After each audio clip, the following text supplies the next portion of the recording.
Energy, energy, energy, energy, and the moves news, the moves news, the moves news.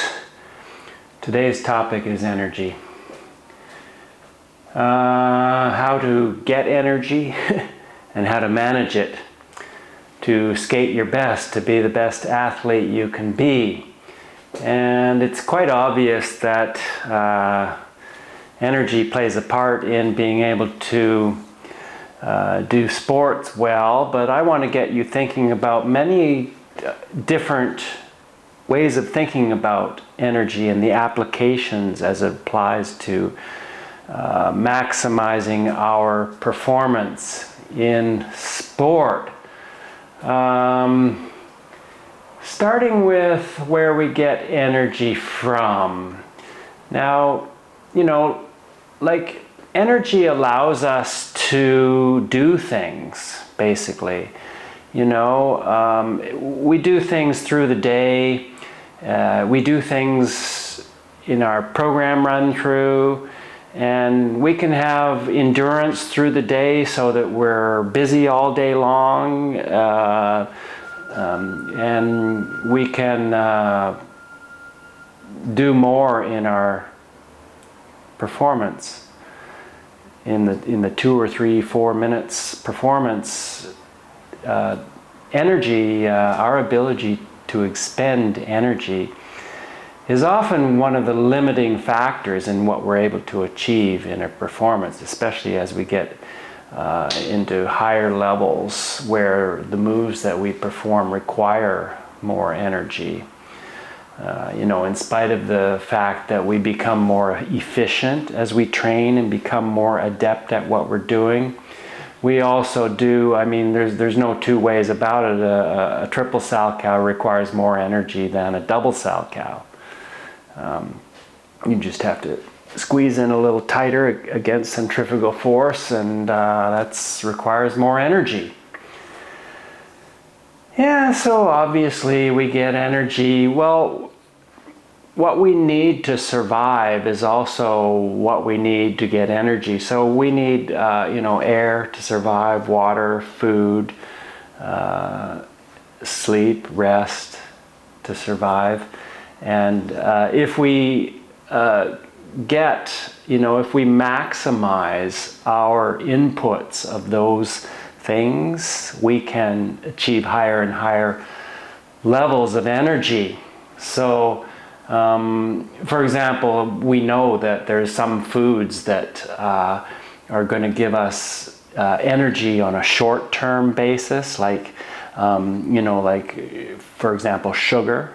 If we eat some sugary snack that gives us sort of like hyperactive energy, we can do things.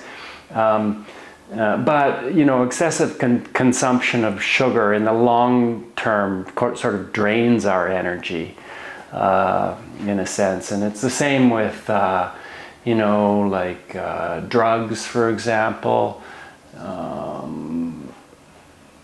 including alcohol and other types of drugs where, maybe, it's an obvious example, like maybe if you smoke some crack, you can get some energy from that, but then you're gonna have a fall after that. So you're gonna need to get your fix again.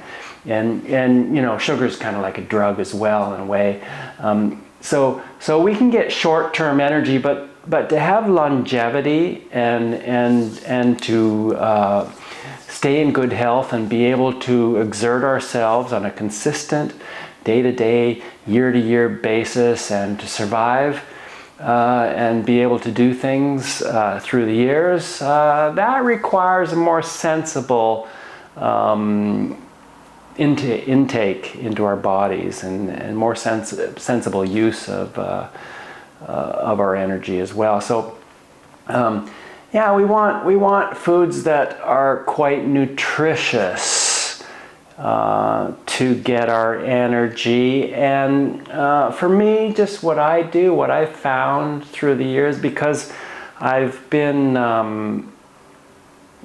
quite eager to perform well as a figure skater through the years. It's been my lifetime career, and it's kind of my passion in a way. So I'm seeking always ways of improving my nutrition, my diet, my breathing, making sure I'm well hydrated, making sure I expend my energy in a way where I get enough rest and don't drive myself to exhaustion excessively. And well, now my diet is predominantly organic, actually, because organic foods do have higher better nutrient profiles. They tend to be grown in more natural settings where the soil is healthier and the food tends to have more of all the various different nutrients that help us survive and flourish. And as a matter of fact, organic food also tends to have less toxins that are present in food that is grown by highly mechanized and chemical oriented agriculture. So for me, that's quite an important thing. It's not only that we want to get all the various nutrients that are necessary to give us energy, you know, like we're not like cars where you just put gas in the tank and away you go. And gas is gas. Yeah, okay, you can get high octane or regular, but for the human being, for the animal, we need many different types of minerals, enzymes, amino acids, vitamins, and things to survive and be at our best. So I strive to get quite a variety of nutrition. For me, that's one of the pillars of good nutrition, and to maintain a high energy state is variety. So, and also I'm pretty much, so almost entirely organic. The foods that I buy are almost entirely I buy. I shop a lot at Beacom here in Tokyo, where I can get organic foods. But nowadays you can get organic foods in many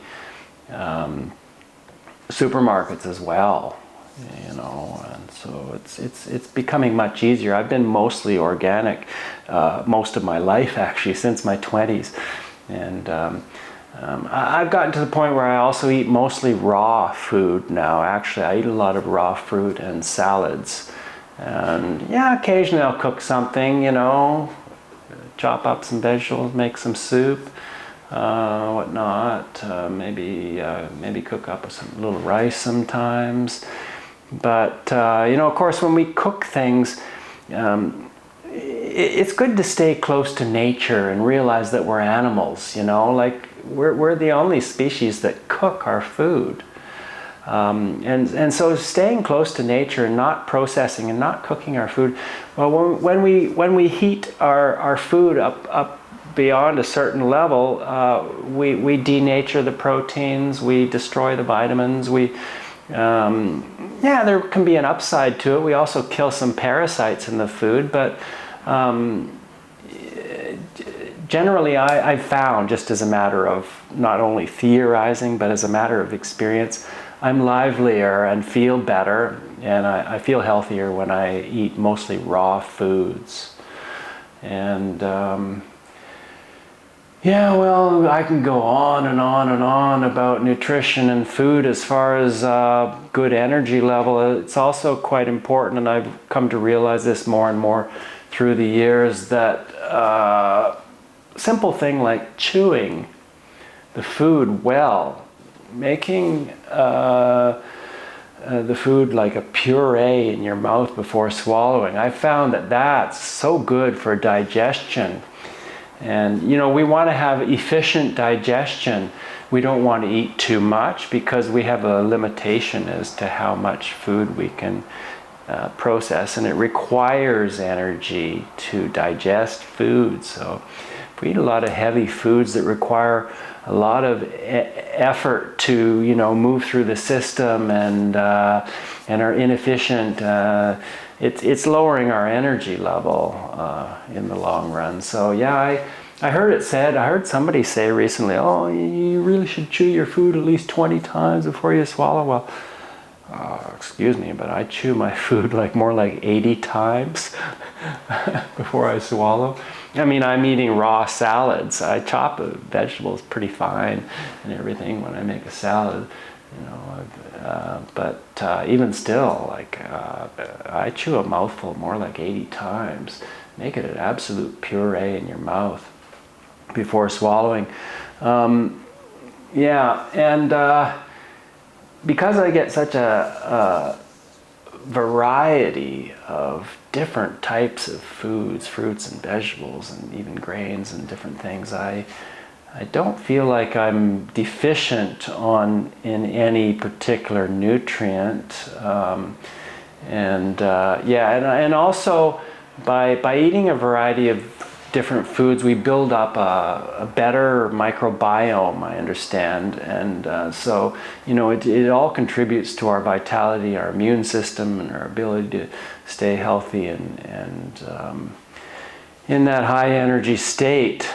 And yeah, so good quality air, breathing well, breathing deeply, not taking on too much stress, dealing with situations so that we don't create stress and shallow breathing, can contribute to our energy.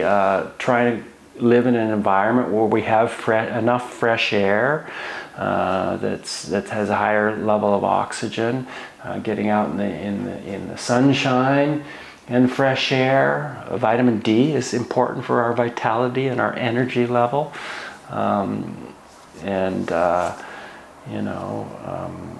Cracking the window open at night so we get fresh air coming in while we're sleeping, for example. These little things that help us improve our breathing. And, even just like before performing in an event, just relaxing and allowing the breathing to become really deep and full in the hours and minutes and days leading up to an important event can, oxygenate and energize the body so that we have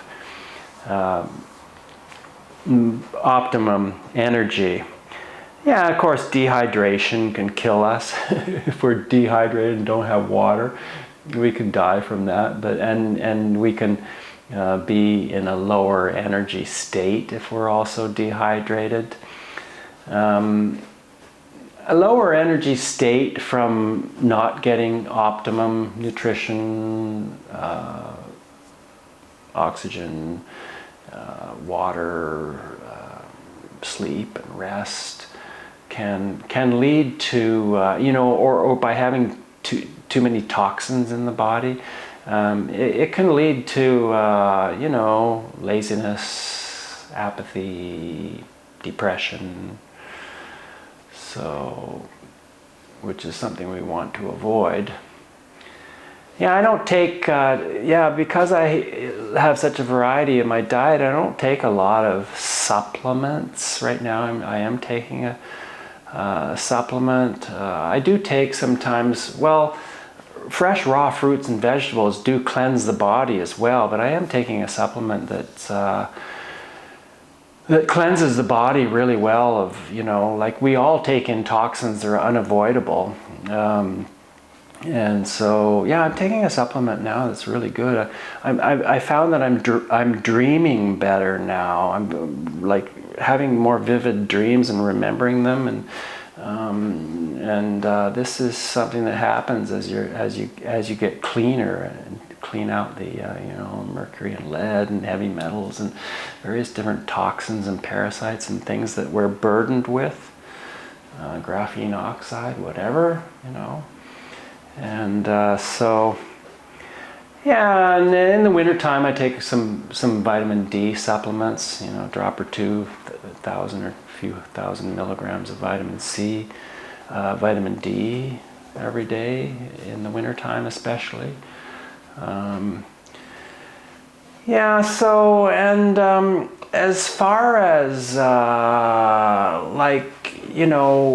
yeah, so these, I'm just giving you some ideas now about how we can raise our energy level, and getting enough exercise so that we get our metabolism going has an effect on our energy level too. If we sit around too much, it's not natural, it's not good for us. So exercising to the point where, like, I found that if I push myself really hard on some cardiovascular level, if I run 10K and time myself, try to cover that distance, it has a very cleansing effect on the body too. So, which gives in the long run better energy, and yeah, but the ability to expend energy allows us to make the most out of a figure skating session or any sports workout. If we have, a good enough energy level through getting proper inputs and getting sufficient sleep and rest and all the different factors that contribute to good energy level, then we can keep busy on a session. We don't need to rest as much, and then as I say, also we can have better output in our program too when it counts before the judges. As you know, getting tired partway through the program makes everything more difficult. A good energy level also helps us think better. It helps us manage stress better. It's better if we have a good energy level. We don't get as triggered. We're not as emotionally unstable as well. So there's just so many. I've said that what you do off the ice is as important as what you do on the ice in your sport, and I really, really believe that, and I embrace that, and I live that, and it's just so clear to me that a good energy level is really key to being able to skate well and to manage energy. I know that, recently I've been doing double axels again, and I have to kind of manage my energy. Okay, if I'm going on a session, I know that if I'm on the verge of sweating, I'm really warmed up, then I'm going to perform at my best, but it takes energy to get to that point. I need to do things, do jumps, do spins, keep moving. And that has effect of tiring us out, that exercise. So finding the balance between achieving, spending more time on the ice helps you get your balance, helps you develop your skating skills and feel comfortable on the ice. So time itself is a benefit in preparing for difficult maneuvers. But then we also don't want to tire ourselves excessively. Like, I could practice for an hour and a half on the ice and then try to do my double axels, but that's too much time. I'm already, my reflexes, my mental focus is already feeling a little tired. So picking that optimum time to do our most difficult tricks and managing our energy. I found that when I go out on the ice, for the first 10, 15 minutes, maybe I have very low energy output, just drifting around, feeling the balances, doing a few 3 turns and mohawks, and then gradually, and then if I decide I want to jump well, then I make sure I'm breathing well, and I do one jump after another, with a little rest in between, but trying to manage my energy well. And then I want to feel at my very best when I do my most difficult things. I'm kind of dreaming about now getting my triple Salchow back, hopefully, and doing double axels almost every session. Yesterday was a bit of a struggle. I knew what I was doing. My takeoff edge was too shallow, and so I was kind of I was turning them, but there was struggle. I just didn't feel, and I decided I'm not going to skate today because I just decided I was kind of exhausted yesterday. I've been training too much. So figuring out how much to train, and most of us figure skaters train too much. We exert ourselves too much. We think, oh, practice, practice, practice. Practice makes perfect. No, too much practice is you have to find the balance in your energy expenditure through the day to be at your best. Yeah, so the subject of energy, it could go on and on and on, but I wanted to introduce the subject and remind you about the importance of maintaining a good energy level and managing your energy well to be at your best, to avoid frustration and to make steady and gratifying progress in sport and in life. Bye for now.